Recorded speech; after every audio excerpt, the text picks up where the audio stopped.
Да, се враќаме во студиото. Како што најавив, тука е доктор Златко Кузманов од Центарот за интегрирана безбедност. Наш чест гостин, ги анализираме геополитичките случувања, ги анализираме случувањата во регионот кај нас, најмногу од безбедносен, но и од политички аспект. Господине Кузманов, добре дојдовте повторно во студио 10. Благодарам за поканата, еве да искористам можноста и да честитаме, нели, неодамна беше 14 годишнина од вашата телевизија и посакуваме успешна работа и понатамошни успеси, и еве јас мило ми е практично заокружуваме со вас една година од заедничка соработка практично со оваа анализа, така и почнавме пред година дена, па посакуваме да продолжиме успешно и понатаму. Да, секако. Па и на 20 годишнина да се видиме повторно. Здравје. Како што кажавме, турбулентна година, тешка година, година во која е одбележана со војни, кризи, со непосакувани случувања на геополитички план, кои секако се рефлектираат и врз нас, тоа е неизбежно. Војната во Украина се уште трае, во третата година, но се отвори оваа година и нови кризни жаришта на Блискиот Исток. Ги имавме и оние она едно неочекувано реактивирање на војната во Сирија, што секако е поврзано и таму со сите случувања со целиот регион, со Иран, со Турција, со Израел. И така натаму имаме во Америка старонов председател, Доналд Трамп, за некој контроверзан, за некој добар, за некој велат дека ќе ги смени светските односи, за некој дека ќе внесе нова неизвестност во светската политика. Така да имаме зашто многу да анализираме. Па еве вас ќе ве прашам, ќе оставам на вас отприлика со каква година завршуваме и отприлика што би можеле да очекуваме во новата, на овој се разбира геополитички план. Да, право сега кога би сумирале у неколку реченици светот позади нас и оваа година на безбедносен план навистина беше сложена, турбулентна и со доста проблематични ситуации, војни, конфликти, но морам да напоменам дека тоа практично е тенденција која се случува веќе наназад од десетина години. Значи, ако гледаме каде све се случува одредени конфликти во одредени региони или регионални конфликти и војни, ќе видиме дека наназад 10 години во светот се случува и повеќе турбулентни регионални војни и конфликти, светот се загрозуваше безбедноста во поедини региони и во светот, така да ова година на некој начин е само продолжување на она што се случуваше и претходните десетина години, да кажеме од 2012 година со сето од арапската пролет, па нели ситуацијата анексијата во Грузија, па анексијата на полуостровот Крит и останатите проблематични конфликти во Африка, во делот на Азија, во делот на Јужна Америка и така натаму.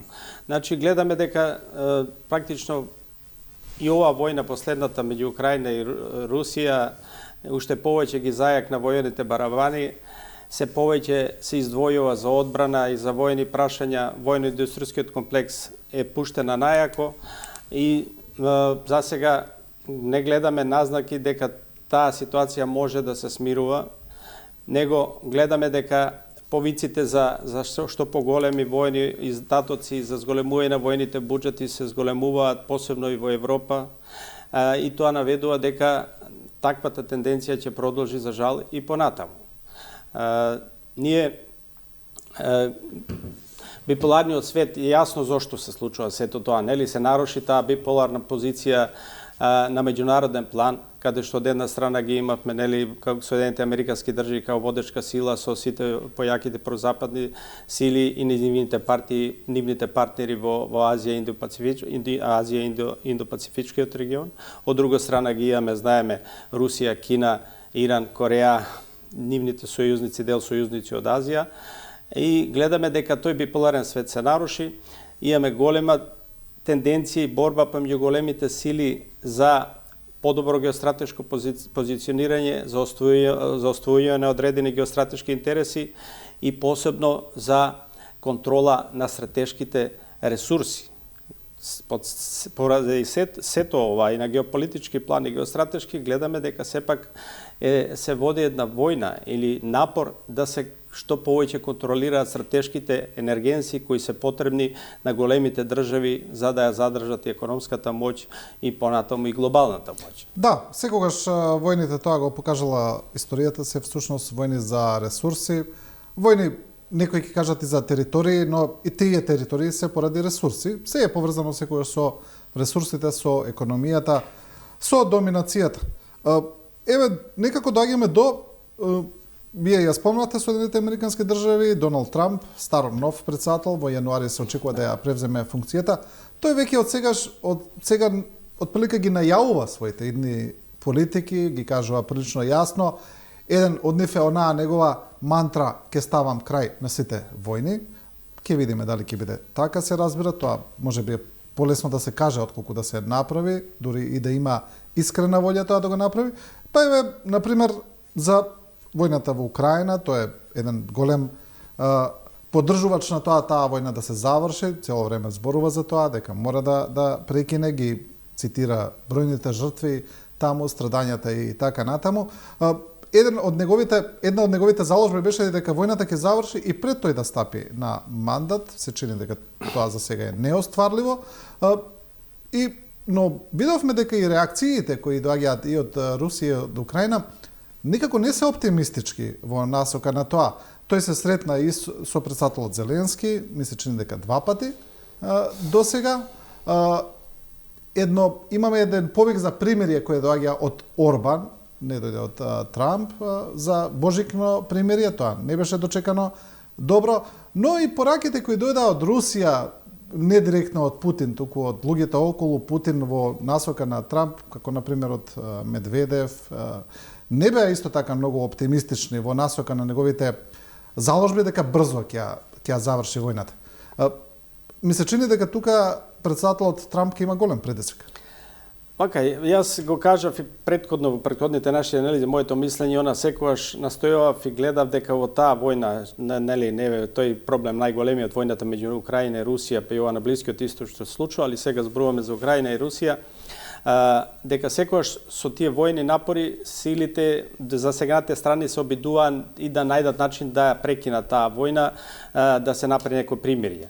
Мислам дека сега ова што го велите печатокот, затоа што страните и Украина и Русија излегува со одредени своји предуслови и така натаму, тоа е само позиционирање пред тој прекин на огнот и зашто подобра стартна позиција пред тие предстојни меѓународни преговори кои би се воделе. Јас во таа насока го гледам тоа и мислам да заложбите на председателот Трамп и новата администрација дека ќе се ангажира да сопре таа војна, мислам дека ќе оди во таа насока и ќе биде успешен доколку не се случат некои други драматични неочекувани работи. Зошто тоа го веламе? Ќе кажам некои мои тези кои сакам и да ги одбранам и да ги потенцирам. Зошто? Прво, гледате што се случува. Овде имаме веќе 3 години од таа војна. На Соединените Американски држави, на оваа администрација им беше јасно дека практично Европа и главните европски држави во Европска унија и во НАТО не можеа да ги следат Соединените Американски држави соодветно на војни безбедносен план да и парираат на Русија. Па ќе видите на целата помош која одеше за Украина, практично Соединените Американски САД даде толку колку што сите заедно дадоа помош. Тоа на новата администрација и председател Трамп и смета и тие велат проценуваат дека на тој начин не можат да издвојуваат такви капацитети додека европските држави не го следат тоа темпо и не парираат соодветно. Па, веројатно и тоа е една од причините што тие се залагат и процениле, ајде ќе стопираме војна, ќе застанеме, ќе пробаме да склучиме одредено примирие, ќе одадеме простор на Европа, на европските држави, главните европски да се подготват, бидејќи на воен план тие не можат да и се уште да и парираат на Русија. И тоа и го кажуваат самите европски лидери, кога слушате сега овие најави за буџет и одбрана и Германија, и Финска, и Шпанија, и Холандија, и тие самите велат Германија не можеме, во тоа, особено и Германија, и Франција, и така тие самите велат ние нашите капацитети, сега што ги издвојуваме војни прашања, не можеме до 2030 година да и парираме на Русија. Тоа се изјави од главните европски држави. Што значи тоа?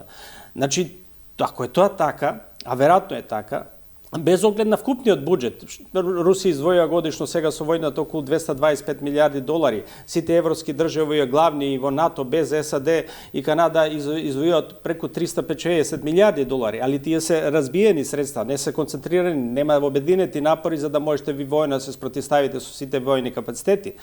Значи, од тие причини, мислам дека една од тие причините што оваа администрација на САД сака да ја сопре војната, да се случи одредено примери, да се направи одредено разграничување кое ќе се контролира. Нема да се реши војната, нема да се решат главните стратешки прашања. Недоразбирањата стратешки ќе останат, али ќе се даде простор на Европа да зајакне на воен план и одбрана. Мислам, тоа е една од целите на оваа администрација на САД. На тој начин, што уште тие добиваат? Добиваат и затоа и велат. Вие ќе преземете одбраната на Европа одговорноста, тие ќе можат своите сили и средства да ги употребуваат и да ги насочуваат кон друг регион, односно кон Индо-Пацифичкиот, за идното тоа конфронтирање што сите го најавуваат за жал со Кина.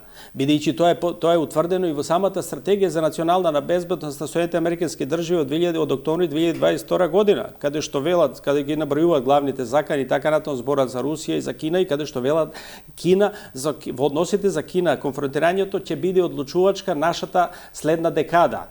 А тоа е стратегијата донесена 2022 година, значи наредните години 2032 година. И се тоа што се најавува дека во 2030 Европа треба да стигне со некои одбранбени капацитети да колку толку да и парира на Русија. Други спомнуваат 2030 година како можна закана Кина да изврши анексија на Тајван. Знаете, гледате, се врти околу таа 2030 година, каде што на некој начин е сам дефинирана и во стратегијата за национална безбедност на Соединетите американски држави. Значи на тој начин европските држави ќе се стопира војната, ќе застанат овие војни непријателства, ќе останат непријателствата, нерешените прашања, ќе биде некој привиден мир без војни дејства, ќе можат Соединетите американски држави дел од силите и капацитети да ги пренасочат на она што тие сакат да го гледат како една закана Индо-Пацифичкиот регион. На тој начин, но бидејќи ќе остане заканата, големи дел на сили ќе останат овде на тоа разграничување. Линијата на фронтот во Украина е само преку 1000 километри. Значи тука и руската страна и другите европски сили ќе мораш да задржат голем број на своји сили и техника. Иначе самата линија на разграничување, гледате, ако почнеме од Финска доле до Црното море, кој е преку 4000 километри, ќе ја принудува и Русија да задржи големи војни капацитети. Тоа според проценките на Трамп и на новата америчка администрација е погодно затоа што таа ќе мора тие сили да ги држи тука, ќе не може утре ако затреба, не би можела, проценката е не би можела да ги ангажира во поддршка на Кина во некој иден конфликт после 2030 година во Индо-Пацифичкиот регион. Тоа се тие тука димензии кои влијаат на ова зошто се залага Трамп да се случи примирие, да се склучи мир и на воедно и да се даде простор на Европа да зајакне за жал на воеден план, бидејќи гледаме најавите и сега дека и ова покрај ова големо издвојување од тие 360 милиарди долари во Европа само или 400 милиарди од европските држави во НАТО, дека тоа не е доволно. Па гледате сега заложбите на следниот самит во НАТО во Холандија кој ќе случи следната година, дека се бара дека не да биде изголемувањето и преку 2% за војните буџети. Во последната изјава на претседателот Трамп од завчера, тој рече дека ќе побара 5% да биде изголемувањето за одбрана. Тоа е што ви кажа. Што малку ги шокираше тоа е во ова Европа. Причината што ја зборам сега. Значи, ако и самите европски држави, посебно овие главните, а и овие да не збориме источните кои се директно на линијата со Русија, како Полска и Балтичките и Украина е тука, нели, како не членка на НАТО, кои велат мора да вложуваме бидејќи чувствуваат заканата од Русија. Тие се и најгласни да се издвојуваш се повеќе и повеќе. Практично и Полска и сега е прва, практично издвоја преку 4% за одбранбени прашања.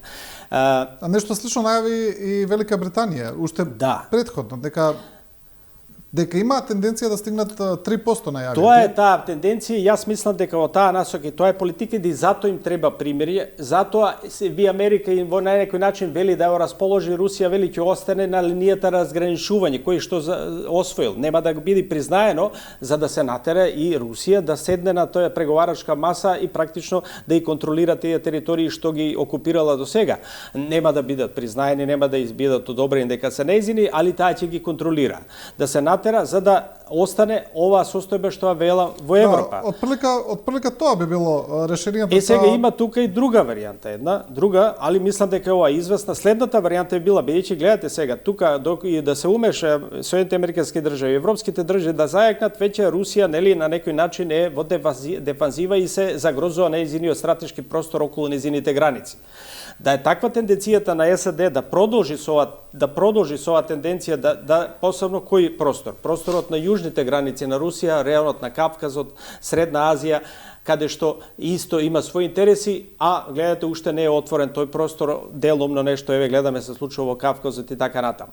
Но они можат да продолжат со таа тенденција да го освојуваат тој геостратешки простор и во овие земји и држави кои се многу битни и практично да приидете и од таа јужна страна на Русија. Но во моментот веројатно ценат дека тоа не треба да го прават, од овие причини што ги кажав, бидејќи така ќе врзите своји сили и средства во тој регион што е многу битен, али сега тие процениле дека тие средства и напори им се потребни таму во Индо-Пацифичкиот регион. А за овој регион сакам да кажам дека ќе остане како клучно место и проблем и интерес Кавказот, Средна Азија, сите овие држави тука.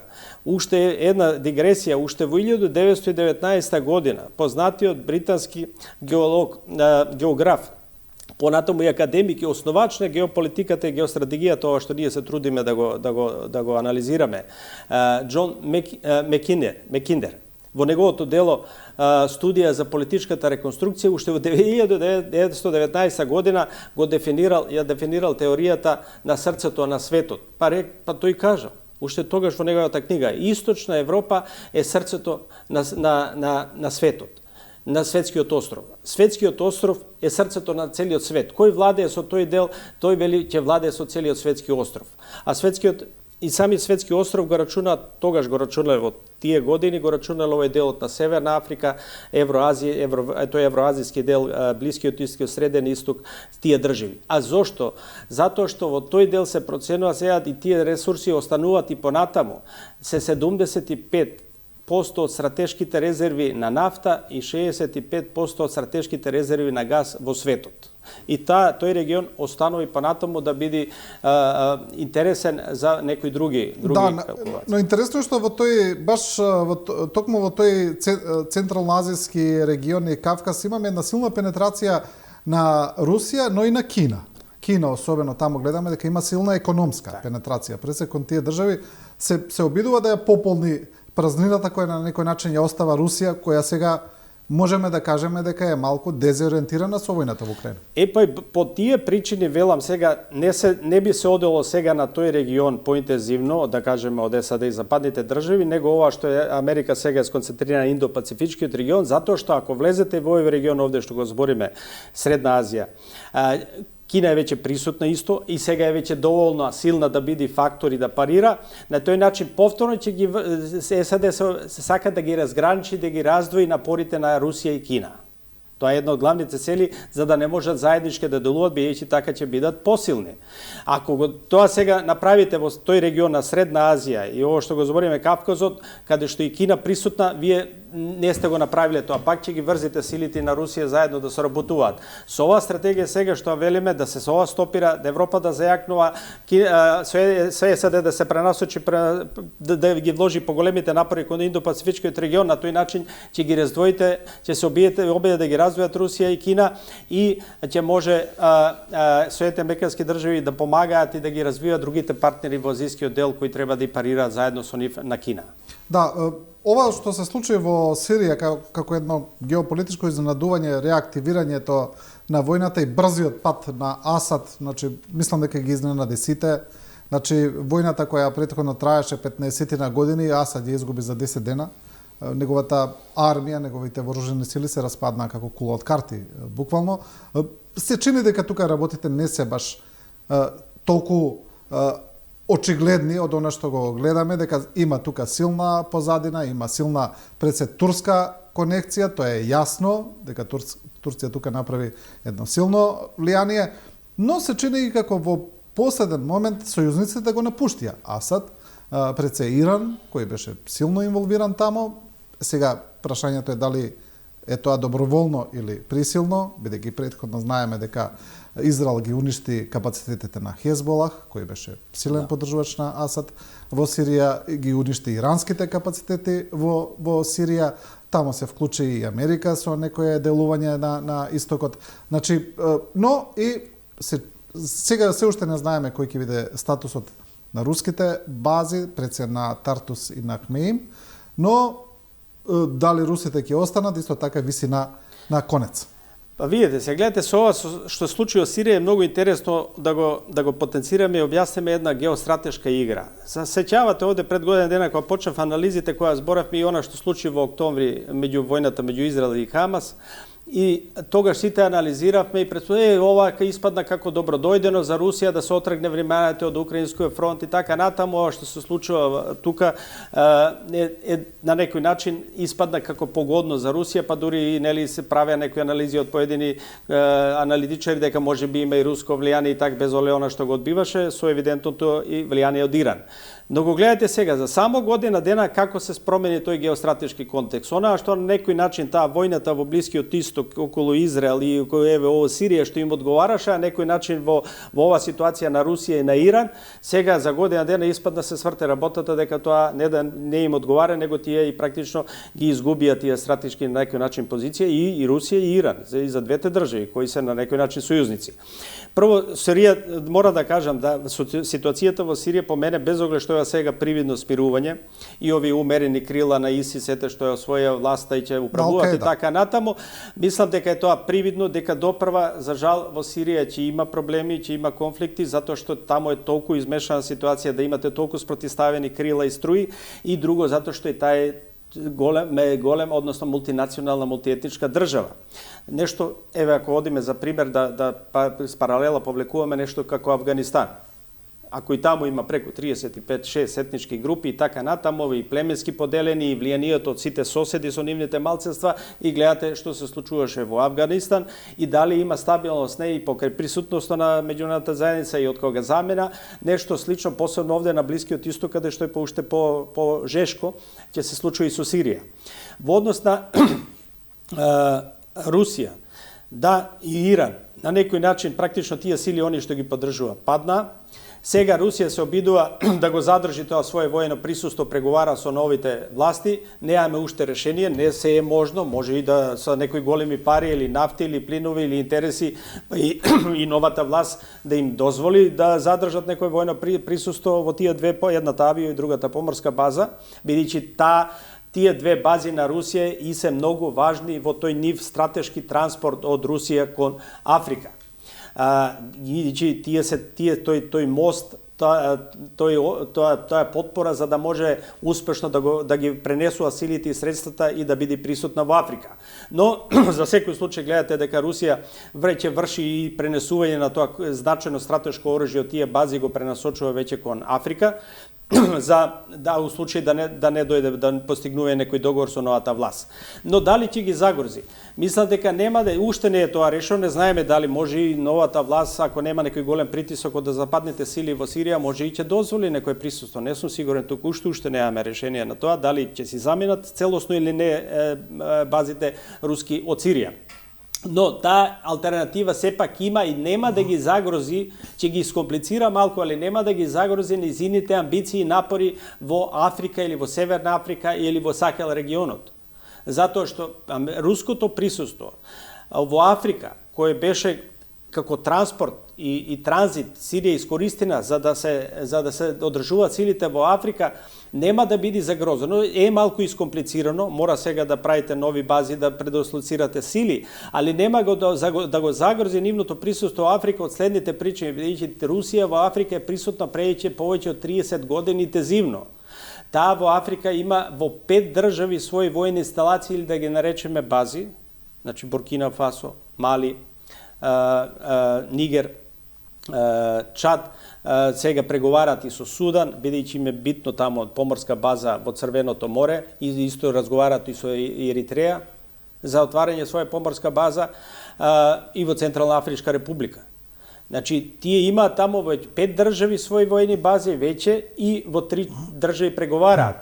Од друга страна, Русија, дали не знам колку е познат податокот, во Северна Африка или подсахарска Африка, Русија е најголем извозник на оружје последните години. Заработува преку 14 милиарди долари до извоз на оружје, она е во подсахарска Африка најголем извозник на оружје, поголем од сите други. Понатам, од трговијата или рудниците на злато годишно заработува преку 2 милиарди долари. Сигурно дека таа нема да се откаже од сето тоа заради ова што се случува само во Сирија. Него сега дел од тие бази средства дел се пренесуваат во Либија, бидејќи тамо има во делот оној на Либија што контролира овој маршал што е поддржан од Русија, има своји 3 бази каде што може да дислоцира своји средства. И плюс овие држави доле што ви реков надолу во Африка, 5 држави во со 3 преговара, а посебно е ова интересно со Судан и Еритреја во Црвеното море, бидејќи веќе тука близу, нели, према Сирија и ова рута за воздушен стратегиски транспорт на сили и средства. Да, има и една анализа интересна која ја читав, тоа е дека предвојната во Сирија веќе биле подготвени проекти за 2 гасоводи кои требало да додат од Емиратите према Европа преку Турција и кои на некој начин би биле силна алтернатива за рускиот газ, бидејќи се прилично поевтини од рускиот газ, и дека сега, доколку се стабилизира состојбата во Сирија, доколку таму се направи некаква влада која би била колку толку стабилна, дека тоа сценарио би можело да се оствари, што уште повеќе би го подигнало значајот на Турција тука во регионот, но и би ослабила позицијата на Русија на европскиот пазар за газ. Точно е тоа и точно е сега ако не навлегуваме за времето каква е ситуацијата сега или како ќе се развива во Сирија. Точно е улогата и самиот претседател Трамп ја призна и ја нагласи улогата на Турција во сета оваа ситуација во Сирија. Ердоган во Турција во голема офанзива сега да се наметне како партнери за новата власт, али сепак од нејзини интереси заради контролирање на она да не се случува со курдското малцинство во Сирија и тие прогласување на автономија, бидејќи знаеме во овој конфликт комплициран во Сирија. Еве, ако ги сумираме сите тие групации и групи кои се комплицирани за објаснување, јас би ги поделил само во 4 групации. Значи, имавме сиријски сили под водство на Асад, имавме сиријски бунтовници со своји сојузници кои ги поддржува и овие на Асад, имавме ИСИС и имавме 4-та групација сиријските курди. Сиријските курди кои војуваат против сите овие со разни фракции и против ИСИС, али се залага за своја автономна област во Сирија, а нели она со идно спојување и во делот на Турција и во делот на Ирак. И тоа на Турција смета. Турција еви сега овие последниот денови што случуваат одредени тамо војни дејства во северниот дел и со границата со Турција, тоа се тие каде што Турција ги поддржува тие фракции сиријски да се борат против овие сиријски курди. Но и самите сиријски бунтовници се така поделени во многу фракции, поддржани од многу страни. Имаше порано графикони за војната во Сирија, тие беа интересни, кој со кого и кој е против кого, тоа е чудо едно тамо, дека сите се со сите и сите против сите во исто време. Многу интересна ситуација. Ќе предем уште малку на геополитиката, но не ме прашав за една интересна ситуација, тоа е улогата на Елон Маск во Соединетите Американски држави. Бидејќи можеме за Трамп да дебатираме дали е ваков или онаков, но дека е неконвенционален, тоа е факт. Прилично и неконвенционална е улогата на Елон Маск во идната администрација, тој како што најава Трамп ќе води еден одел за ефикасност во американската администрација, но Елон Маск не е политичар, туку е милиардер, бизнисмен, со една интересна провиненција, тој значи не само што е класичен бизнисмен, туку е вмешан и во ракетна технологија, во одбраната на некој начин. Тој е собственик на Starlink компанијата која обезбедува сателитско надгледување и комуникација на целиот свет, која активно се користи во Украина, има договор со Американското министерство за одбрана за користење на Starlink во Украина. Елон Маск фактички сега е единствен кој лансира ракети за потребите на НАСА. Значи, една интересна личност, некои го споредуваат со Тони Старк од Марвел франшизата на Avengers, сличен тип на бизнесмен, но како што кажав, неконвенционален потек таков човек да вклучиш директно во администрацијата. Што очекувате да излезе од ова? Мојот став, гледате сега, на Западот беше нормално да големите милиардери, приватни, тие што имат голем капитал, да ги поддржуваат јавно политичките партии на избори, да застанат од одредени групации и да даваат и пари и средства да ги спонзорираат. И понатаму, после таа власт што ќе дојде ако победи, да им пружа одредени погодности за да го прават бизнисот. Сега имаме и друга ситуација кога тие мултимилиардери и јаки личности се вклучуваат и директно во политичкиот живот со извршување на одредени државни функции, како што ќе биде ова случајот, се претпоставува ќе биде најавено со Илон Маск. За мене тука има еден ризик голем да се одржи она танка линија помеѓу приватното и општественото и државното за остварување на тој интерес и колку тоа може да се злоупотреби или да не се злоупотреби. Бидејќи имате приватни компании, јаки мултимилиардери кои треба да извршуваат државни функции со државни пари и дали тука ќе продолжат со свој бизнис, дали го прават тоа за лични интереси, дали сакаат ете има толку пари па сака да помогнат нешто од државата, тоа е голем знак прашање.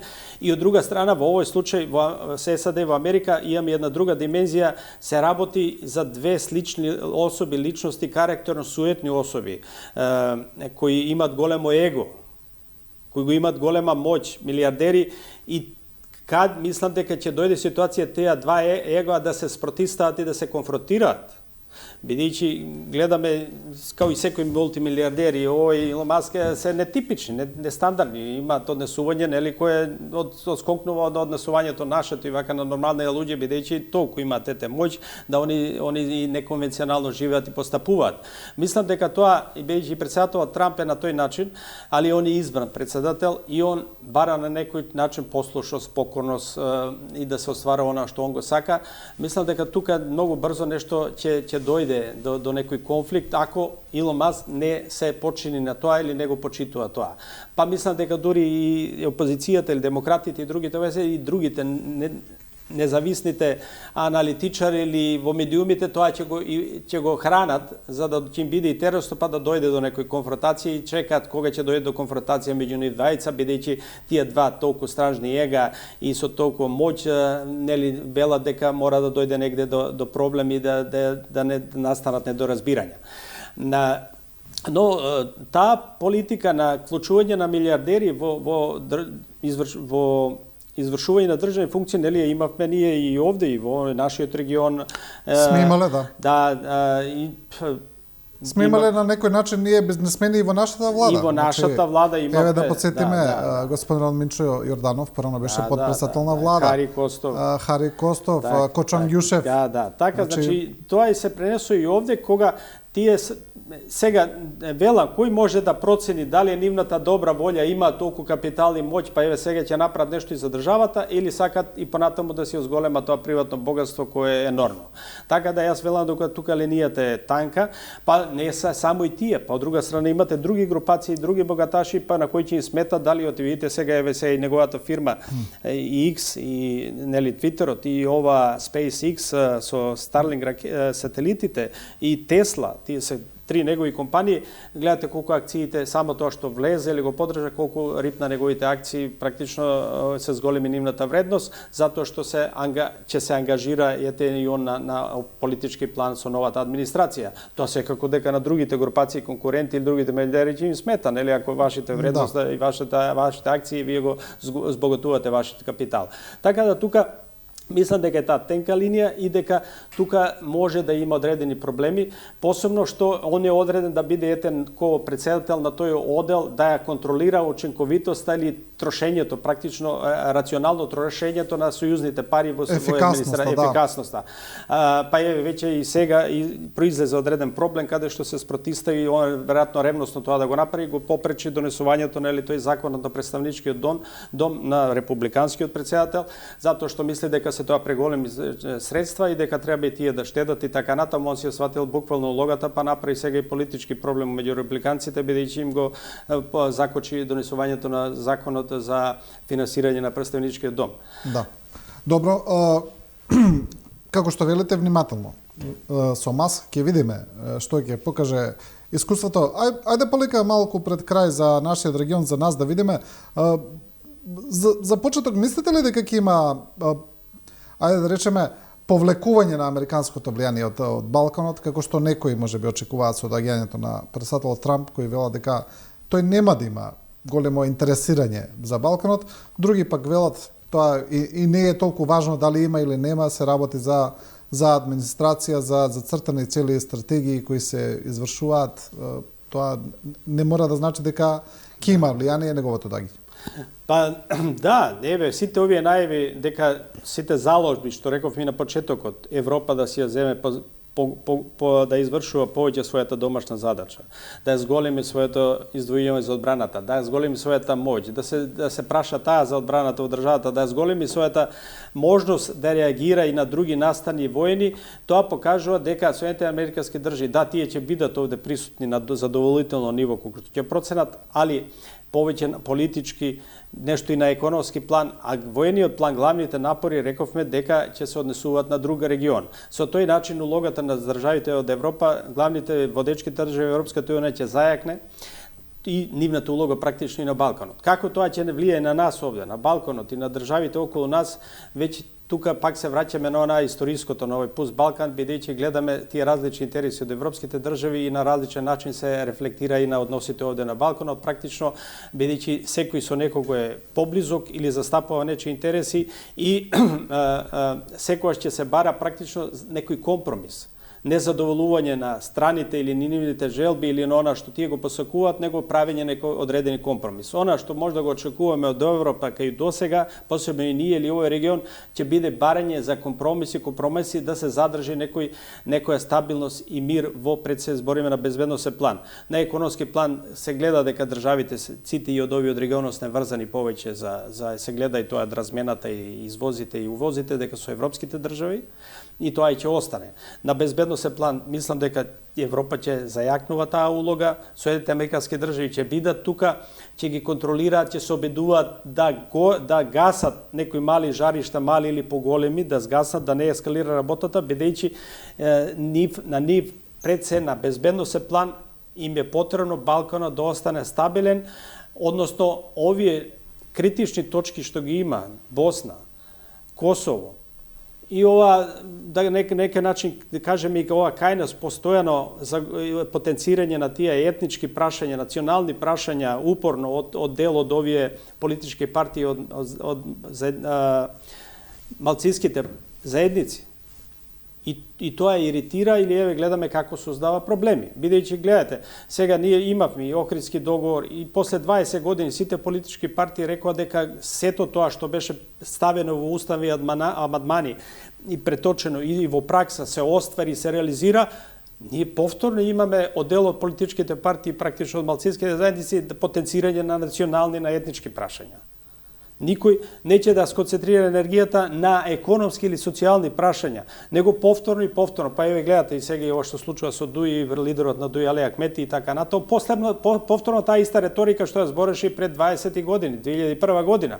И јас тука малку мислам дека се прашувам дали тоа е кај него веќе на некој начин криза на лидерство и после толку години он не може што да испорача, друго е време таму да настане некоја реконструкција, промени во таа Дуи, да дојде нов лидер, бидејќи на крај краиштата вие ако исто зборите што сте збориле 2021 и сега го зборите и најавувате и повторно се повикувате на тие национални и етнички прашања, време е вие да си отидете во историјата политичка и тамо да се дојдат некои нови лидери, од друга страна посебно затоа што гледате за овие 20 години па во другиот блок, еве да кажеме условно македонскиот и опозицијата и во двете партии најголеми се случија лидерски промени, по два тројца лидери се променија и во ММР и СДСМ, во Дуи остана истиот Ахмети кој еве го сега и повторно ги слушаме истите негови фрази и изрази кои и говори кои говореше 2001 година. Да, но некои велат различно зборува кога е во опозиција и кога е на власт, како и некои други партии исто така.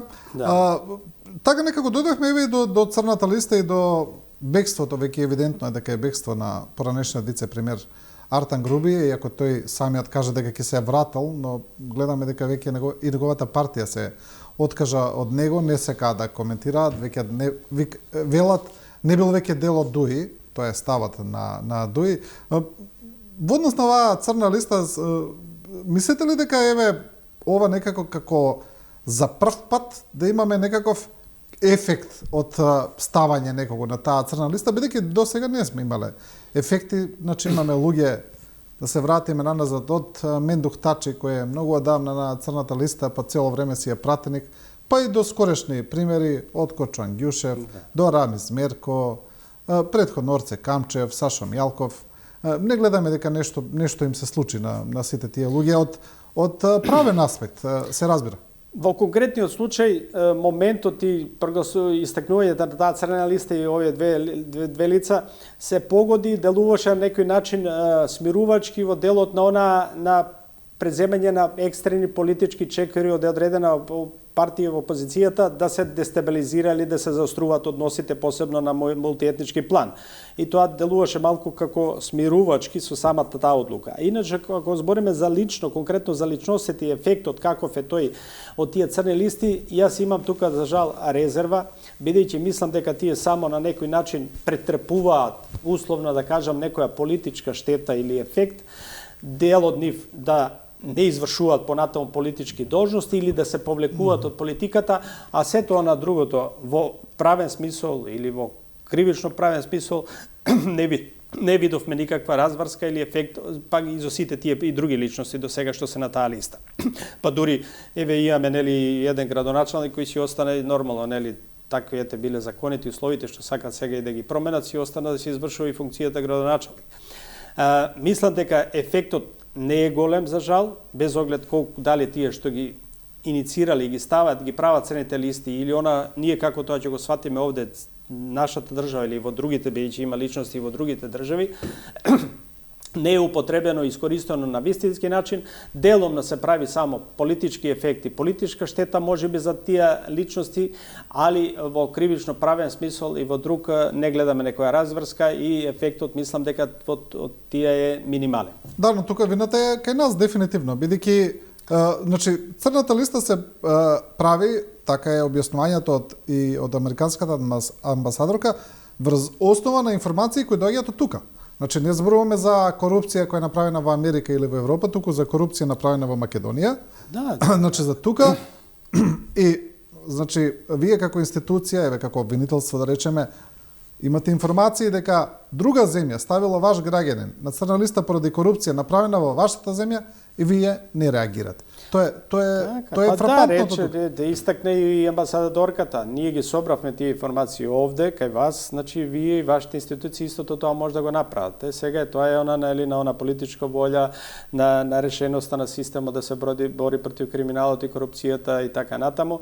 И не само да покренете обвинение, да истражите, него и целиот судскиот систем да ја довршите работата, да ги довршите делата, бидејќи имавме ние ќе се направи помпа, ќе се покренат обвиненија и на крај сите тие обвиненија ќе бидат отврдени и на крај ефектот ќе биде никаков. Да. Добро, за крај последно прашање, бидејќи го имавме како во сценарието на него прашавме, имаме големи протести во Србија, гледаме во последните денови, последната недела, значи она што овој пат се иницирани најмногу од студентите, поврзано е со трагедијата во Нови Сад, но се чини дека за разлика од претходните протести кои беа иницирани од политички партии, од опозицијата, така натаму од разни движења, овие се прилично сериозни.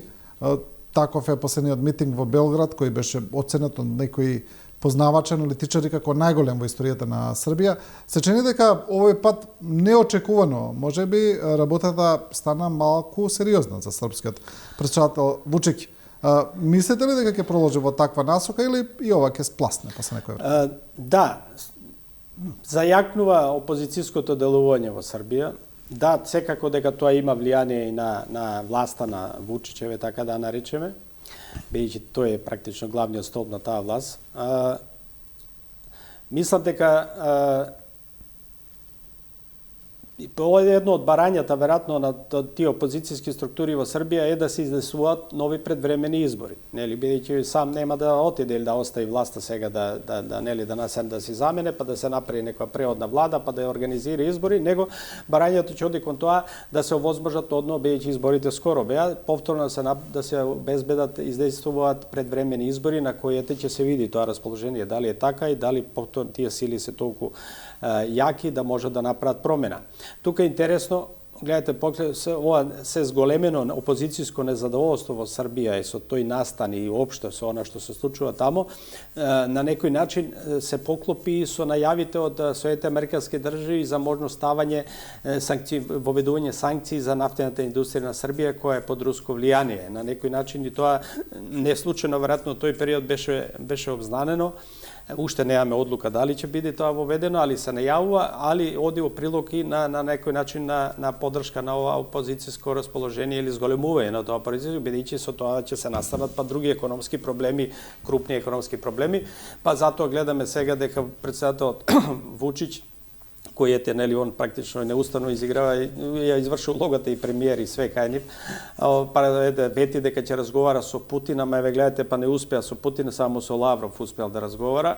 Оти, нели, пред 10 дена најави за сета таа ситуација ќе се обиде да збори со претседателот Путин, ама изгледа не стигна до него и само до Може би Путин му е се уште луд што не отиде на самитот. Се тоа пораки, што не отиде на самитот на Тоа БРИКС. пораки за анализа и зошто најави бараше, ма еве стигна до Лавров и имал разговор со Лавров, ја објасни ситуацијата и со опозицијата и ова што случува на Косово со подготовките за предвремени избори. Комплицирана е ситуација, сложена е ситуацијата во Србија, посебно во односот и за самата опозиција и во односот со Косово. Тоа е нераскинлив дел тука кога цениме, анализираме безбедна ситуација во Србија, дека го гледаме и Косово.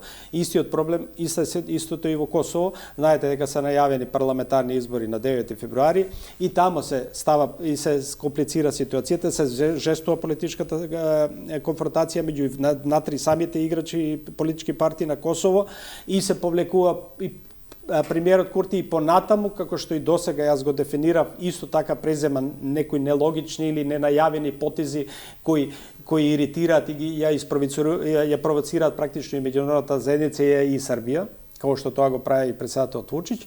И еве тоа едно од тие беше сега, гледате, се подготвуваат тие изборите, практично сега таа централната изборна комисија, централната за верификацијска комисија не е дозволена таа српска листа, нели, да не ја одобрува да учествува на изборите, каде што е таа главен представник практично на тие политички крила на Вучич, него на тие други листи на Србија од Косово дозволува, но ова не е сега, тоа е една игра, тоа беше осудено сега и од меѓународната заедница и од Европската комисија, да таа комисија државна не донесува политички одлуки, него правни одлуки, али тие имаат сега 48 часа право на жалба за да им се одобри да учествуваат и на изборите.